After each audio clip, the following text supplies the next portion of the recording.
अक्षय तृतीया के शुभ अवसर पर आप सुन रहे हैं संपूर्ण गीता का हिंदी में वाचन। और अभी हम चर्चा में हैं गीता का अध्याय 4।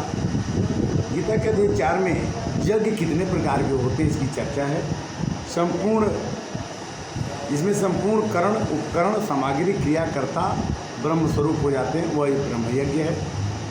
जिसमें संपूर्ण पदार्थ क्रिया आदि मेरे अर्पण हो जाती है, वह भगवद अर्पण यज्ञ है। जिसमें साधक अपने आप को ब्रह्म में एक कर देता है, वह अभिन्नता रूप यज्ञ है। जिसमें साधक अपनी संपूर्ण इंद्रियों का संयम कर लेता है और उसके अपने अपने विषयों से हटा लेता है, वह संयम रूपी यज्ञ है। जिसमें साधक राग द्वेष रहित इंद्रियों के विषय का सेवन करता है, वह विषय हवन रूपी यज्ञ है। जो प्राणों इंद्रियों और क्रियाओं को रोककर बुद्धि की जागृत रहते हुए निर्विकल्प हो जाता है, वो समाधि यज्ञ है। अपने धर्म का पालन करने में जो कठिनता आती है उसे प्रसन्नतापूर्वक सहना तपो यज्ञ है। कार्य की सिद्धि और असिद्धि में फल की प्राप्ति और अप्राप्ति में सम रहना योग यज्ञ है। सब शास्त्रों को पठन पाठन आदि करना ये स्वाध्याय ज्ञान रूपी यज्ञ है। पूरा कुंभक रेचक प्राणायाम करना ये प्राणायाम रूपी यज्ञ है। अनियमित आहार विहार करते हुए प्राणों को अपने अंदर समित करके रोक देना ये प्राण रूपी यज्ञ है। इस तरह से यज्ञ करके ही मनुष्य का जीवन सफल और आनंदमय बन सकता है। पापों को नाश करने के लिए क्या करें भगवान? उन्होंने भगवान ने कहा कि पाप को नाश करने के लिए जो यज्ञ करता है मनुष्य भी लाभदायक नहीं होता, फिर भी परलोक कैसे हो सकता है। यज्ञों का वर्णन हुआ है। यज्ञ हमारे को रक्षा करते हैं। वह ज्ञान है कि कैसे प्राप्त होता है। तत्वज्ञानी पुरुषों के पास जा कर के उसे किसी से ज्ञान सीखना हो तो उससे ज्ञान ले लेना ही ये ज्ञान प्राप्त होता है। इस तरह से नौका में आदमी विहार करता है, जैसे प्रज्वलित अग्नि लकड़ियों को सर्वथा भस्म कर देती है, उसी तरह से ज्ञान सभी पापों को नाश कर देता है। इंद्रियों को बस में करने वाला साधारण प्राण सदावान साधक वह ज्ञान को प्राप्त हो जाता है। ज्ञान को प्राप्त होकर के बहुत जल्दी परम शांति को प्राप्त होता है। इस प्रकार गीता के चौथे अध्याय के अंत में भगवान कहते हैं, ये धनंजय, जिसकी समता के द्वारा संपूर्ण कर्मों में संबंध विच्छेद कर दिया जाता है, ज्ञान के द्वारा संपूर्ण संशय नष्ट कर दिया जाता है, ऐसे स्वरूप परायण मनुष्य कर्म बंधन में नहीं बनता। चौथा अध्याय में भगवान ने कहा कि अगर ज्ञानी हो जाएगा मनुष्य तो संशय से बच जाएगा, और संशय से बच गया तो वो संसार से जीत जाएगा। संशय ही मृत्यु है। चलिए गीता का अध्याय 5 आप सुन रहे हैं। अक्षय तृतीया के शुभ अवसर पर संपूर्ण गीता का हिंदी में वाचन। अर्जुन बोले, हे श्री कृष्ण, कभी तो आप कर्मों के त्याग कहते हैं, कभी सांख्यों की प्रशंसा करते हैं और कभी कर्मयोग की प्रशंसा करते हैं। इन दोनों साधनों में बढ़िया कौन सा है? कर्मयोग अच्छा है कि सांख्योग अच्छा है? वो लोग बोलते हैं कि दोनों अच्छे हैं। रामचरितमानस में आता है कि सगुण ही अगुण ही नहीं कछु भेदा, उभय हरहि भव संभव खेदा। किसी को भी राग द्वेष नहीं करता। कर्मयोगी निति ही सन्यासी जानने योग्य है। कर्म करने वाला मनुष्य सुखपूर्वक रहता है और अपने कर्मों को कर सकता है। कर्मयोगी और सांख्य योगी दोनों में ही ब्रह्म को प्राप्त करने की क्षमता है, भगवान को प्राप्त करने की क्षमता है, निर्वाण को प्राप्त करने की क्षमता है। और कर्म योग से ब्रह्म को कैसे प्राप्त करता है कि वह कर्म योगी कर्म करता हुआ कर्मों से लिप्त नहीं होता है। जैसे कमल के पत्ते पर पानी डालो तो पानी उससे लिप्त नहीं होता, उसी तरह से कर्म योगी जो होता है कर्मों में लिप्त न होकर के अपने को कर्ता न मान करके और सुखी रहता है। सांख्य योगी कर्मों से कैसे निर्लिप्त होता है? सांख्य योगी क्या करता है? जो सांस लेते हुए, बोलते हुए, मूल मंत्र त्याग करते हुए, आँख मीचते हुए इंद्रियों को अपने विष में करता रहता है। ऐसा समझता है कि मैं स्वयं कुछ भी नहीं करता हूँ, सब कुछ उसके लिए। सांख्य योगी में भगवान कहते हैं कि वो अपने को कुछ मानता नहीं है, सब कुछ भगवान को ही मानता है। कर्म योगी में अगर वो गलती से कर्मयोगी अपने कर्मों का फल मानने लगे, कर्म का कर्ता मानने लगे, तब तो फंस जाएगा। किंतु वो कर्मों को करता हुआ भगवान को कर्मों के फलों का अर्पण समर्पण करता रहे तो वह योगी, वह कर्मयोगी सांख्य योगी के बराबर ही है।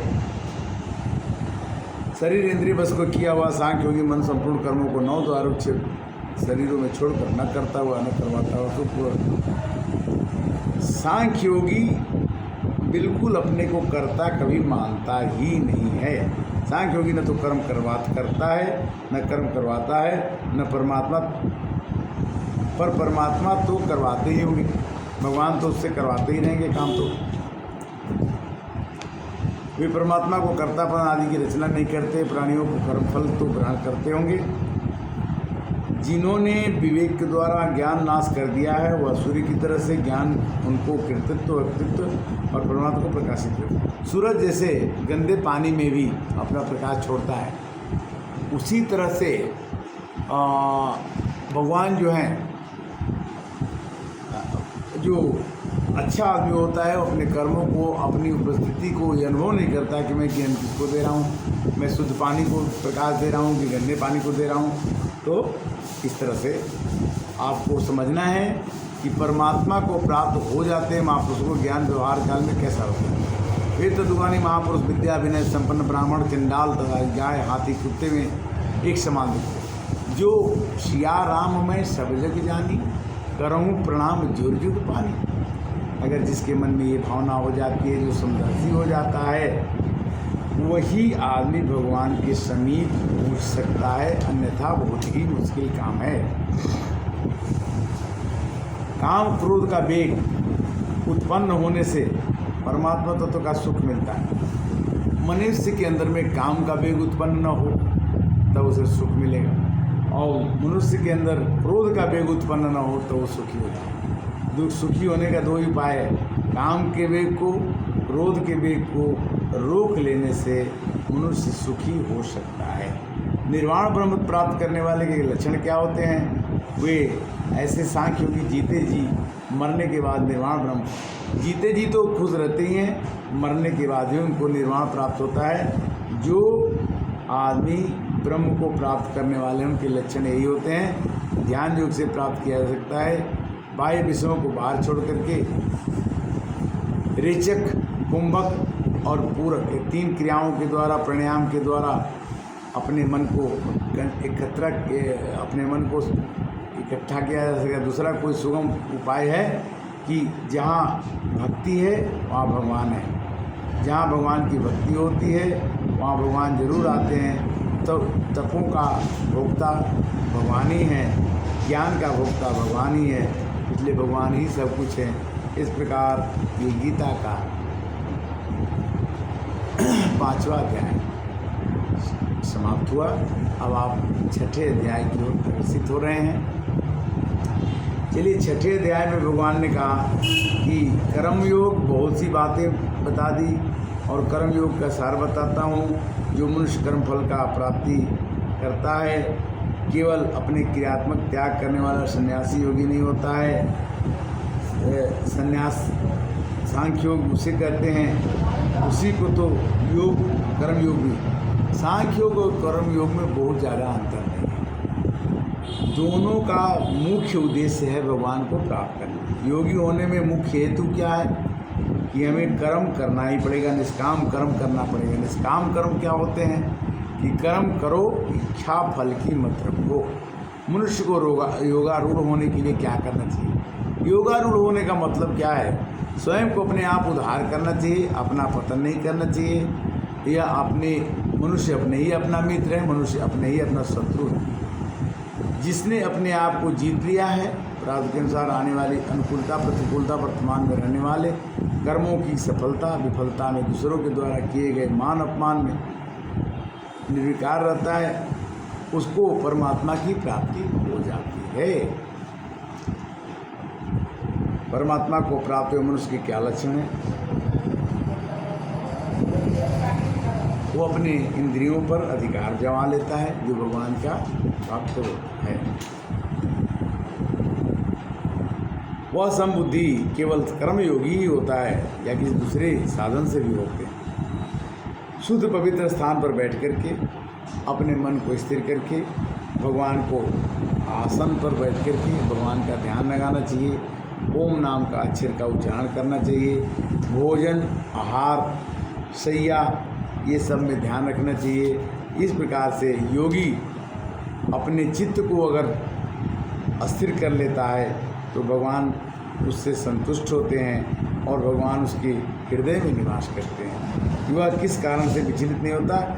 जिसका मन अगर स्थित हो जाए तो वो मनुष्य जल्दी विचलित नहीं होता और भगवान उसके अंदर निवास करने की कोशिश करते हैं। निर्गुण निराकार ध्यान है संकल्प उत्पन्न होने वाली संपूर्ण कामनाओं का सर्वथा त्याग करके मन इंद्रिय समूहों को अपने अंदर से दोषयुक्त करने से मन बुद्धि को करके फिर कुछ भी चिंतन नहीं करें। मन बुद्धि को अपने अंदर स्थिर करना, विचलित नहीं होने देना ही मनुष्य के जीवन का सार है। वह संपूर्ण प्राणियों में स्थित मेरे साथ एक होकर के मेरा भजन करता है। भगवान का भक्ति करने वाला हमेशा भगवान की भक्ति में लीन रहेगा। वो काम करता हुआ निरंतर मुझे ही स्थित रहता है। फिर हम दोनों एक दूसरे के अदृश्य हो जाते हैं। और जैसे ज्ञानी मनुष्य अपने शरीर के अंगों और उनके सुख दुख में समान देखता है, वैसे योगी अपने शरीर को उपमा से परिपूर्ण प्राणियों का सुख दुख में अपने समान देखता है। इसलिए ये योगियों में श्रेष्ठ माना जाता है। तुम्हारा कहना बिल्कुल ठीक है। श्री कृष्ण भगवान कहते हैं कि मन चंचल है, इसको कैसे हम बस में करें। भगवान ने कहा कि मन तो चंचल है, किंतु अभ्यास भी एक ऐसी चीज़ है जिसके द्वारा मनुष्य अपने मन को चंचल से होने से इसको स्थिर कर सकता है और सब ओर से खींच कर बड़ी तेज साधना में लग जाता है और संपूर्ण पापों से रहित हो जाता है। जन्मों की सिद्धि प्राप्त जाती है, परम गति को प्राप्त हो जाता है और सब ओर से मन को खींच के वो हमारे चरणों में लगाता है। तब हम उसके जो मुझ में तल्लीन हुए अंतःकरण से सदा प्रेम पूर्वक मेरा भजन करता है, वह मेरा भक्त संपूर्ण योगियों में श्रेष्ठ है। इस प्रकार अध्याय 6 समाप्त हुआ। अध्याय 7 की चर्चा। श्री कृष्ण गोविंद हरे मुरारी, हे नाथ नारायण वासुदेव, हे नाथ नारायण वासुदेव, हे नाथ नारायण वासुदेव। श्री कृष्ण गोविंद हरे मुरारी। 7वां अध्याय में भगवान ने कहा है कि बहुत कम आदमी ही मेरे को प्राप्त करना चाहते हैं। हजारों आदमी में से कोई एक आदमी मेरी भक्ति करना चाहता है। मैं ही संपूर्ण संसार का मूल कारण। भगवान ही सबको पैदा करते हैं, सबको अपने अंदर ले लेते हैं, पर इस बात को कहीं समझ नहीं पाता। मनुष्य में पुरुषार्थ मैं हूँ, पृथ्वी में मैं गंध हूँ, अग्नि में तेज हूँ, प्राणियों में जीवन शक्ति हूँ, तपस्वियों का तप हूँ। भगवान ने सबको बता दिया कि मेरे द्वारा ही सब कुछ रचित है।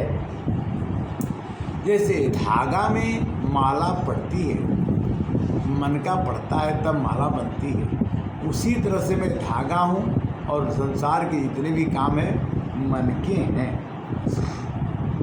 ज्ञानी भक्त की इतनी महिमा होती है कि ज्ञानी के जीवन में बहुत जन्मों के अंत के बाद में मनुष्य को पता लगता है कि बिना भगवान के कुछ हो नहीं। पहले तो बहुत कुछ करता है, जब देखता है कि कोई काम उसका नहीं होता तब वो भगवान को याद करता है। तरह तरह तक कामनाओं के कारण से वासुदेव को ही भूल जाता है, मनुष्य भगवान को ही भूल जाता है और केवल कामनाओं में लग जाता है और कामनाओं के कारण से उसे दुख और सुख मिलते रहते हैं। बुद्धिहीन मनुष्य मेरे सर्वश्रेष्ठ अविनाशी परम भाव को नहीं जानते हुए अव्यक्त परमात्मा को जनने मरने वाला समझता है, मेरे भक्त कैसे बन सकते? जो भगवान को कहता है कि वो जन्म लेने वाले मरने वाले हैं, वो मेरा भक्त नहीं बनेगा, भगवान ने कह दिया। अर्जुन, मैं तो भविष्य वर्तमान में होने वाले संपूर्ण प्राणियों को जानता हूँ, वे माया से मोहित जीव मुझे नहीं जानते। जिन पुण्य कर्म मनुष्य को पाप नष्ट हो जाते हैं, द्वंद्व मोह से रहित हो जाते हैं, दृढ़व्रती होकर मेरे भजन में जो लग जाते हैं, वे लोग बुढ़ापा जो मरण दुखों से मुक्त होकर के मेरे आश्रय लेकर के भगवान को प्राप्त हो जाते हैं। वे अधिभूत अधियज्ञ सहित मुझे मेरे समग्र रूप को जान जाते हैं। इतना ही नहीं, वे अनन्य भक्त अंतकाल में मुझे ही प्राप्त होते हैं। श्री कृष्ण गोविंद हरे मुरारी, हे नाथ नारायण वासुदेव, हे नाथ नारायण वासुदेव, हे नाथ नारायण वासुदेव। गीता का अध्याय 8। आज का दिन 10 मई अक्षय तृतीया, 8वां अध्याय हिंदी में गीता का पारायण। कहते हैं कि देहधारियों में श्रेष्ठ अर्जुन नष्ट होने वाले मात पदार्थ अधिभूत हैं और ओम नाम का अक्षर ही मुख्य है। ओम ओम ओम जपो और मेरे को अंत समय में जरूर जपो। हे कुंती पुत्र, जो मनुष्य अंत समय में स्मरण करते हुए शरीर छोड़ता है वह मेरे को ही प्राप्त करता है। इसलिए वह स्वरूप कैसा होगा भगवान? वह सर्वज्ञ, सबका आदि सब शासन करने वाला, वे सूक्ष्म से सूक्ष्म है, सबका शरण पोषण करने वाला भगवान ही है। अचिंत्य हैं, अज्ञान अंधकार को मिटाने वाले हैं, सूर्य को तरह से प्रकाश देने वाले हैं। तो भगवान कभी कभी दिखाई नहीं पड़ते किंतु करते सब कुछ है। जो महात्मा मेरे परम प्रेम से युक्त होकर मुझे प्राप्त कर लेते हैं, वे हर समय मिटने वाले दुखों से दुख रूपी पुनर्जन्म प्राप्त है। जो भगवान को प्राप्त कर लेता है उसका पुनर्जन्म नहीं होता, किंतु ब्रह्मा विष्णु महेश ये पुनर्लोक में ब्रह्मा की भी रात होती है, शंकर भगवान का भी जन्म है। तो उन्होंने कहा कि ये लोग पूरा पुनर्वर्ती है, जन्म लेता है, शाम को सब मर जाते हैं, सो जाते हैं, सवेरे फिर सूर्य उगता है, फिर जग जाते हैं। तो ये पुनर्वर्ती लोक है, इसमें हम प्राण बार बार आते हैं, जन्म लेते हैं, मर जाते हैं। जिसके अंतर्गत सब संसार है, जिसे सब प्राणी व्याप्त है, वह पुरुष परमात्मा अनन्य भक्ति से प्राप्त होगा। भगवान को प्राप्ति करने का अनन्य भक्ति ही एक साधन है। अनन्य संबंध रखने वाले प्राणी फिर लौटकर संसार में, जो भगवान से भक्ति करता है वो संसार में दोबारा लौट के नहीं आता। दोनों मार्ग में कुछ तो मार्ग ऐसे बनाए हैं भगवान ने कि 6 महीने उत्तरायण और 6 महीने दक्षिणायन होता है, और इसमें उत्तरायण में जो मरता है उसको पुनः नहीं आना है, दक्षिणायन में जो मरता है दोबारा आता है। वेद में, यज्ञ में, तप में और दान में जो पुण्य फल कहे गए हैं, योगी उस सभी पुण्यों को अतिक्रमण करके परमात्मा को प्राप्त करते हैं। जो भगवान की भक्ति करता है उसे वेद, यज्ञ, तप, दान ये चारों कुछ छोटा नहीं है, वो सबके ऊपर उठ करके भगवान को प्राप्त कर लेता है। भगवान के द्वारा ये रचित गीता का अध्याय 8 भी समाप्त हुआ। गीता का अध्याय 9। श्री कृष्ण गोविंद हरे मुरारी, हे नाथ नारायण वासुदेव, हे नाथ नारायण वासुदेव, हे नाथ नारायण वासुदेव। गीता अध्याय 9, अक्षय तृतीया का शुभ दिन 10 मई 2024। आप सुन रहे हैं गीता का अध्याय 9। भगवान ने कहा कि ज्ञान और विज्ञान और धर्म, इन तीनों को लेकर के इस संसार चल रहा है। मैं अव्यक्त रूप से संपूर्ण प्राणियों में हूँ, संपूर्ण प्राणी मुझ में है, संपूर्ण प्राणियों में मैं कभी नहीं भी हूँ, संपूर्ण प्राणी मुझ में भी नहीं है। प्राणियों की स्वतंत्र सत्ता मानी जाए और सब प्राणियों में मैं हूँ, सब प्राणी मुझ में हैं। प्राणी की सत्ता क्या है कि भगवान के बिना हम चल नहीं सकते, किंतु भगवान कहते हैं कि जब तुम विनश्यति, अगर तुम्हारा शरीर नाश हो जाएगा उसमें मेरा नाश नहीं होगा, मैं तो निकल जाऊंगा उस शरीर से। मैं उस शरीर में नहीं रहता हूँ जो मर जाता है, फिर उसको छोड़ देता हूँ। निरंतर मुझ में लगे हुए दृढ़वृत्ति मनुष्य भक्तिपूर्वक नाम कीर्तन करते हैं, मेरी प्राप्ति के लिए यत्न करते हैं, मुझे नमस्कार। मैं ही करता हूँ, मैं ही गिरत हूँ, मैं ही अग्नि हूँ, मैं ही, भगवान कहते हैं कि मैं ही चतुर्वेद हूँ, सामवेद हूँ, ऋग्वेद हूँ। और हे धनंजय, तुम जितनी भी चीज़ें देख रहे हो मेरी सत्ता से चल रही है। सुख भोग की इच्छा करने वाले मनुष्य तीनों वेदों में कहे हुए यज्ञ आदि अनुष्ठान कर पूजन करते हैं, स्वर्ग की रचना करते हैं, और जो अनन्य होकर मेरा चिंतन करते हुए मेरी उपासना करते हैं, मुझ में निरंतर लगे हुए भक्तों का योगक्षेम में मैं अपने भक्तों की रक्षा खुद करता हूँ। जो मनुष्य सदापूर्वक देवताओं का पूजन करते हैं और देवताओं को प्राप्त होते हैं, और जो मेरे पूजन करते हैं मुझे प्राप्त करते हैं। याग यज्ञ तप शुभ कर्म भोक्ता, संपूर्ण संसार का मालिक मैं हूँ। यज्ञ दान तप मेरे लिए करोगे तो मैं आपको वहाँ उसमें सहायता करता रहूँगा।